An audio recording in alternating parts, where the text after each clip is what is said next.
بسم اللہ الرحمن الرحیم۔ ایک دفعہ سلطان صلاح الدین ایوبی رحمۃ اللہ علیہ پریشانی کی حالت میں محل کی صحن میں ٹہل رہا تھا۔ علی بن سفیان نے پوچھا، حضور اہر اس پریشانی کی وجہ کیا ہے؟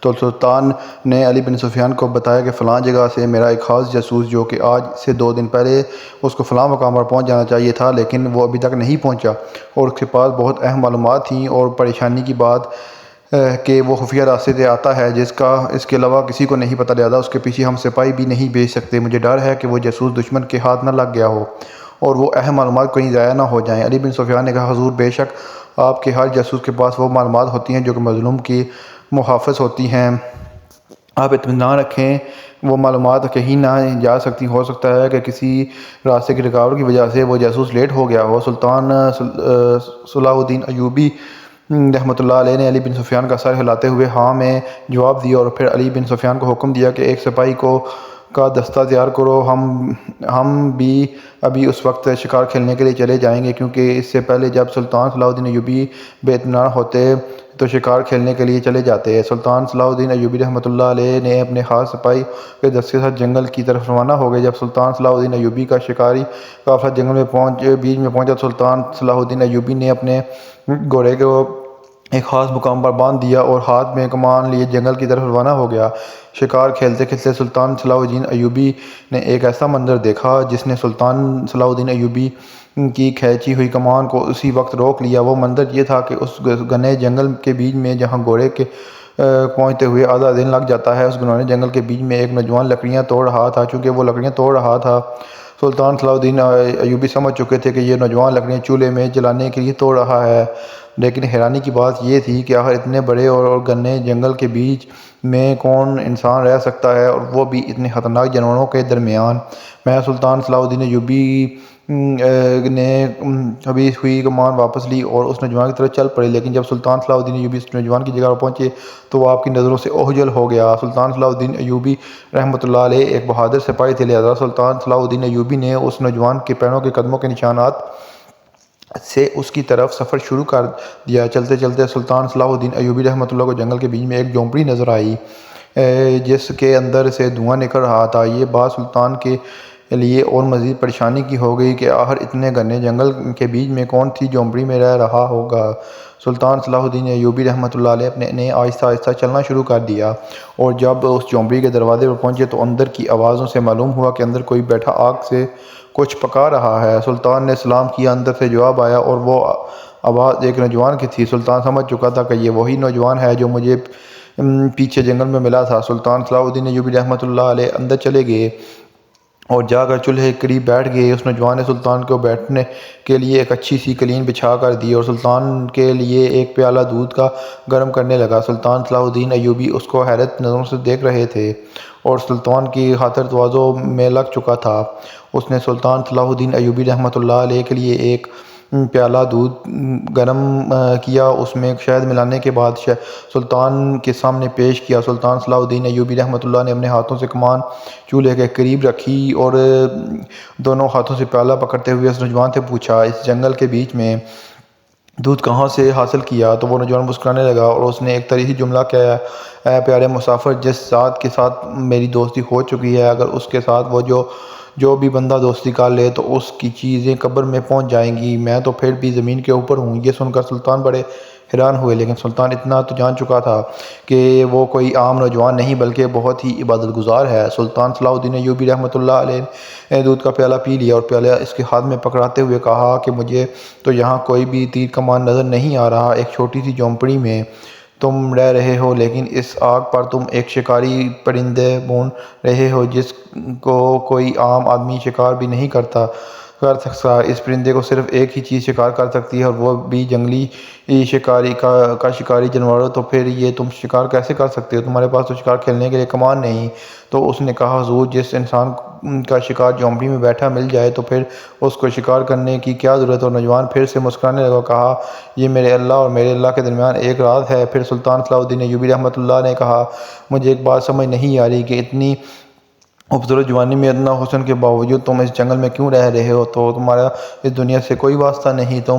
اس نے کہا، حضور، اس کے پیچھے بہت بڑا راز ہے، یہ راز بہت گہرا ہے، یہ سلطان سن کر رحمۃ اللہ نے کہا کہ تم مجھے اس راز کے بارے میں بتا سکتے ہو؟ تو اس نے کہا نہیں مسافر، میں تمہیں نہیں بتا سکتا، تم ایک مسافر ہو تو اس راز کو جان کر کیا کرو گے؟ پھر سلطان صلاح الدین ایوبی رحمۃ اللہ نے کہا کہ اگر تمہارا اس راز کے بارے میں سلطان صلاح الدین ایوبی پوچھے تو کیا تم اسے بھی نہیں بتاؤ گے؟ تو اس نے کہا ہمارے سلطان کے لیے تو میری جان بھی قربان، یہ راز کیا ہے؟ تو سلطان نے فرمایا تو پھر مجھے یہ راز بتا سکتے ہو؟ جب اس نے سنا کہ میرے سامنے گھنے جنگل کے بیچ میں ایک عام جھونپڑی میں سلطان بیٹھا ہے تو بڑا خوش ہوا اور اسی وقت سلطان کے ہاتھ پیر چومنے لگا۔ تو سلطان صلاح الدین ایوبی رحمۃ اللہ علیہ نے کہا کہ سب سے پہلے مجھے یہ بتاؤ کہ آخر اس جنگل کے بیچ میں تم کیوں رہ رہے ہو؟ تو اس نے کہا سلطان معظم 2 سال پہلے کی بات ہے کہ میں ایک زمیندار کی بیٹی کو پسند کرتا تھا، وہ بہت ہی خوبصورت اور حسن و جمال ہے، اتنی حسین جمال کہ اگر اس کے ساتھ کوئی وقت کی شہزادی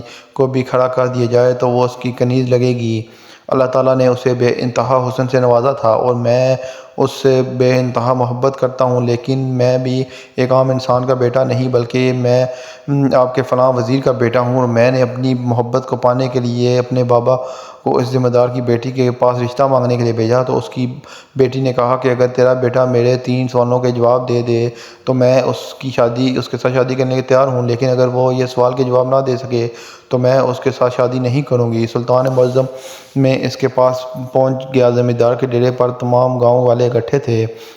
اس نے مجھے 3 سوال پوچھے لیکن ان 3 سوالوں کے جواب میں نہ دے سکا، لہٰذا میں اپنے آنکھوں کے سامنے اپنی محبت کو کھوتا ہوا نہیں دیکھ سکتا تھا، اور اسی پریشانی کے عالم میں میں نے سوچا کہ جب میرے بابا کے پاس اتنی طاقت اتنی دولت ہونے کے بعد بھی اپنی محبت کو نہیں پا سکتا تو پھر اپنی محبت کو پانے کے لیے میں کسی سے پاس مجھے جانا چاہیے۔ اور پھر میں نے سوچا کہ جس ذات نے مجھے اتنی خوبصورت جوانی دی، اتنا حسن دیا، اتنا مال و دولت دی، تو پھر اسی سے ہی یہ سب مانگا جائے۔ اور سب رب کو راضی کرنے کے لیے میں اس جنگل کے بیچ میں آ گیا اور اس رب سے دوستی کر لی، اور مجھے یہاں آئے ہوئے تقریباً 2 سال ہو چکے۔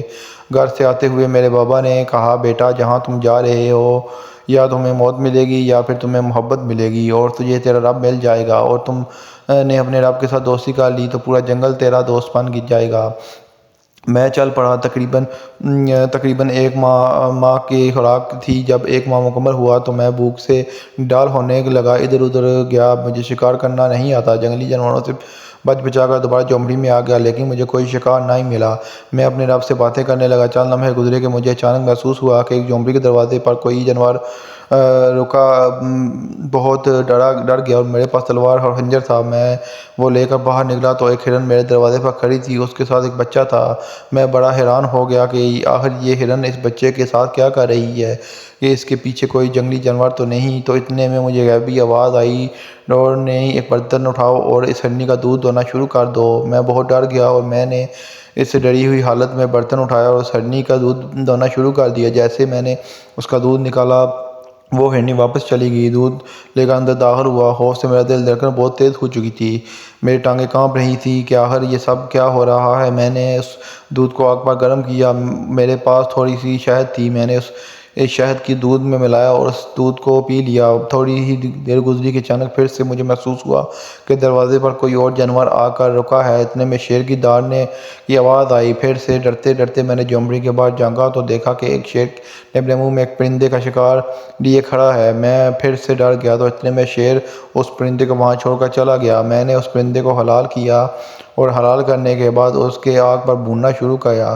اور اس کو کھا کر اللہ کی عبادت میں مصروف ہو گیا۔ سلطان معظم اس دن سے لے کر آج تک اسی طرح ہر روز ہرن آتی ہے، میں اس کا دودھ دوتا ہوں اور اس کو پی لیتا ہوں۔ ہر روز شیر آتا ہے، اس کے منہ میں ایک پرندہ ہوتا ہے اور وہ پرندہ یہاں چھوڑ کر چلا جاتا ہے۔ میں اس پرندے کے گوشت اور ہرن کے دودھ سے اپنا پیٹ بھرتا ہوں اور سارا دن ساری رات اللہ کی عبادت میں گزارتا ہوں۔ عبادت کرتے کرتے مجھے نیند آ جاتی ہے، پھر جیسے ہی آنکھ کھلتی ہے پھر عبادت میں مصروف ہو جاتا ہوں، مجھے دن اور رات کا پتہ ہی نہیں ہوتا۔ اور آج صبح میں نے دیکھا کہ سردی بہت زیادہ تھی اور میرے اس لکڑی جلانے کے لیے نہیں تھی، تو میں باہر نکلا تو اس وقت آپ کی مجھ پر نظر پڑی، اس لیے میرے پیچھے آ گئے۔ یہ سن کر سلطان صلاح الدین ایوبی بڑے حیران ہو گئے کہ جب انسان اپنے رب سے لو لگا لے تو پھر جنگلی جانور بھی اس کے غلام ہو جاتے ہیں۔ پھر سلطان صلاح الدین ایوبی اب رحمۃ اللہ نے کہا کہ آخر اس لڑکی کے کون سی 3 سوالات تھے جو اس نے سلطان صلاح الدین ایوبی رحمۃ اللہ علیہ کو اس لڑکی کے 3 سوال بتائے۔ سلطان ایوبی رحمۃ اللہ اس کے سوال سن کر بڑا حیران ہو گیا۔ اس نے سلطان کو بتایا کہ حضور، جب میں اس کے ڈیرے پر گیا تو اس نے پہلا سوال صورت میں ہوا، میں تلوار لہرائی، پھر نشست پر بیٹھ کر مجھے کہا کہ اب اس کا جواب دو۔ مجھے اس کے ہاتھوں کے اشاروں کی سمجھ نہیں آئی، پھر اس نے میرے سامنے ایک انگلی کھڑی کی اور پھر سوالیہ نظروں سے مجھے پوچھا، تو پھر مجھ سے بات سمجھ نہ آئی، اور اس کے بعد وہ سیڑھیوں کے اوپر بیٹھی تھی، وہ سیڑھیوں سے نیچے آئی اور پھر سیڑھیوں سے اوپر چڑھ کر دوبارہ جا کر اپنی نشست پر بیٹھ گئی۔ یہ تینوں سوال اس کے بڑے عجیب تھے۔ بغیر بولے اس نے تینوں سوال کر دیے، لیکن میں ایک بھی سوال کا جواب نہ دے سکا۔ سلطان صلاح الدین ایوبی رحمۃ اللہ علیہ بڑے حیران ہو گئے۔ سلطان صلاح الدین ایوبی رحمۃ اللہ سوچ رہے تھے کہ آخر 3 سوالوں کا مطلب کیا ہو سکتا ہے۔ سلطان صلاح الدین ایوبی رحمۃ اللہ نے اسی وقت وضو کیا اور 2 نفل نماز ادا کرنے کے بعد سجدے میں گئے اور دعا مانگی، اے میرے رب، اس نوجوان کی محبت کے صدقے جس نے محلات چھوڑ کر اس جنگل کو اپنا گھر بنا لیا، آپ ہمیں روشنی دکھائیں۔ جیسے ہی سلطان سجدے سے اٹھے، سلطان صلاح الدین ایوبی رحمۃ اللہ کے دماغ میں ان 3 سوالوں کے جواب آ چکے تھے۔ سلطان صلاح الدین ایوبی رحمۃ اللہ نے اس نوجوان کو 3 سوالوں کے جواب بتائے اور کہا، اس لڑکی کو اس کے سوالوں کے جواب دے دینا۔ اگر ان سوالوں کے جواب درست ہوئے تو تم اس کی زمیندار کی بیٹی کو لے کر میری عدالت آ جانا، میں تم دونوں کا نکاح پڑھاؤں گا۔ یہ سن کر وہ نوجوان بہت خوش ہو گیا اور کہا کہ میں جانتا ہوں کہ جس ذات سے آپ نے محبت کا مانگا وہ ایک نہ ایک دن کسی نہ کسی انسان کو میرے پاس ضرور وسیلہ بنا کر بھیجے گا، اور آج آپ کے میرے پاس وسیلہ بنا کر بھیجا۔ سلطان صلاح الدین رحمۃ اللہ علیہ نے اس نوجوان کے ہاتھ بنا ہوا پرندہ کھایا اور اپنی تلوار کو کمان میں لے کر وہاں سے چلا گیا۔ اگلی صبح نوجوان پیدل چلنا شروع ہو گیا۔ تقریباً 3 دن بعد کے سفر کے بعد زمیندار کے ڈیرے پر جا پہنچا۔ جب وہ حویلی کے دروازے پہنچا تو زمیندار کی بیٹی کو اس کے ملازم نے بتایا کہ وہ بڑی سی داڑھی کے ساتھ نورانی چہرے والا نوجوان کھڑا ہے۔ اس نے جیسے ہی باہر نکل کر اس نوجوان کو دیکھا تو بڑی حیران ہو گئی کہ یہ چہرہ تو مجھے دیکھا لگتا ہے، اور پھر چند ہی لمحوں میں اس کو اس نوجوان کی سمجھ آ گئی کہ یہ وہی نوجوان ہے جو 2 سال پہلے مجھے سے شادی کرنے کے لیے خواہشمند تھا، لیکن میرے سوالوں کے جواب نہ دے سکا۔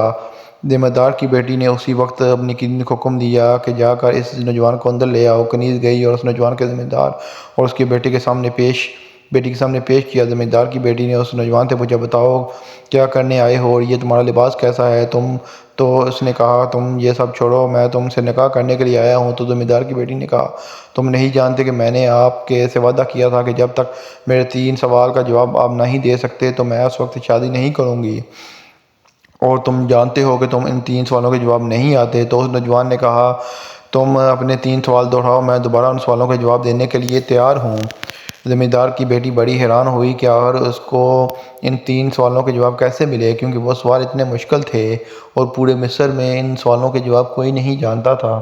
اس زمیندار کی بیٹی اپنی نشست پر اٹھی، تلوار لہرائی اور پھر وہ دوبارہ نشست پر بیٹھ گئی اور اس نوجوان سے اپنی جیب سے قلم نکالی اور دیکھتے ہوئے پھر دوبارہ قلم اپنی جیب میں ڈال دی۔ اتنے میں زمیندار کی بیوی بولی، اے نوجوان، تم خوش قسمت ہو، تم نے میری بیٹی کے پہلے سوال کا جواب دے دیا۔ پھر اس نے انگلی دکھائی اور اس نوجوان کی انگلی کے اشارے سے اوپر ہاتھ کیا۔ اب پھر زمیندار کی بیوی نے کہا، اے نوجوان، تم خوش قسمت ہو، تم نے شہزادی کے دوسرے سوال کا جواب بھی دے دیا۔ تمام گاؤں والے حیران کہ آخر سوال کیا تھا اور جواب کیا۔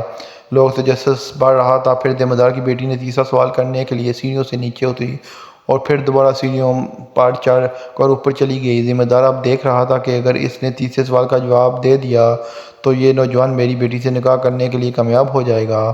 تو اس نوجوان نے شہزادی کے سامنے اپنے دل پر ہاتھ رکھتے ہوئے کہا، بے شک آج میں کامیاب ہو گیا۔ یہ سن کر شہزادی نے تالیاں بجائیں اور کہا، بے شک تم نے میرے 3 سوالوں کے جواب دے دیے۔ تو اتنے میں ایک دیہاتی نے پوچھا، حضور، بے شک اس نے 3 سوالوں کے جواب دے دیے، آخر 3 سوال کیا تھے اور ان کا جواب کیا تھا؟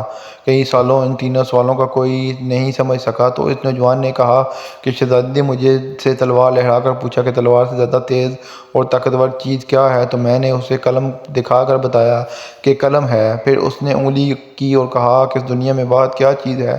تو میں نے اوپر اشارہ کیا اور بتایا کہ اللہ کی ذات ہی واحد ہے۔ پھر وہ سیڑھیوں سے نیچے آئی اور پھر اوپر چڑھی۔ اس نے مجھ سے پوچھا کہ انسان کون سا جسم کا حصہ جو کبھی نہیں تھکتا۔ تو میں نے دل پر ہاتھ رکھ کر بتایا کہ اگر انسان 100 سال بھی زندہ رہے تو اس کا دل کا کام کرنا بند نہیں کرتا اور کبھی نہیں تھکتا اور ہر وقت کام کرتا ہے، لہذا میرا تیسرا جواب تھا دل۔ جیسے ہی اس نوجوان نے تینوں سوالوں ان جواب دیے تو ساری حویلی میں موجود دیہاتی لوگ تالیاں بجانے لگے اور ایک دوسرے کو کہنے لگے، جس سوال کا جواب بڑے بڑے وزیر اور شہزادے نہیں دے سکے، آخر اس سوال کا جواب اس نوجوان نے دے دیا۔ اتنے میں زمیندار نے اعلان کیا کہ ابھی اور اس وقت میری بیٹی اس نوجوان کا نکاح کیا جائے گا۔ تو اس نوجوان نے کہا، حضور بے شک نکاح ہوگا، لیکن یہاں نہیں بلکہ سلطان صلاح الدین ایوبی رحمۃ اللہ علیہ کے دربار میں۔ تو تمام لوگ حیران ہو گئے۔ پھر اس نوجوان نے شہزادی کو اسی وقت اپنے گھوڑے پر بٹھایا اور سلطان صلاح الدین ایوبی رحمۃ اللہ علیہ کے دربار میں لے گیا۔ سلطان صلاح الدین ایوبی رحمۃ اللہ علیہ نے جب دونوں کو دیکھا تو مسکرانے لگے اور پھر سلطان صلاح الدین ایوبی نے ان دونوں کا نکاح پڑھا دیا اور اس طرح سلطان صلاح الدین ایوبی نے یہ سب کچھ کارنامہ انجام دیا۔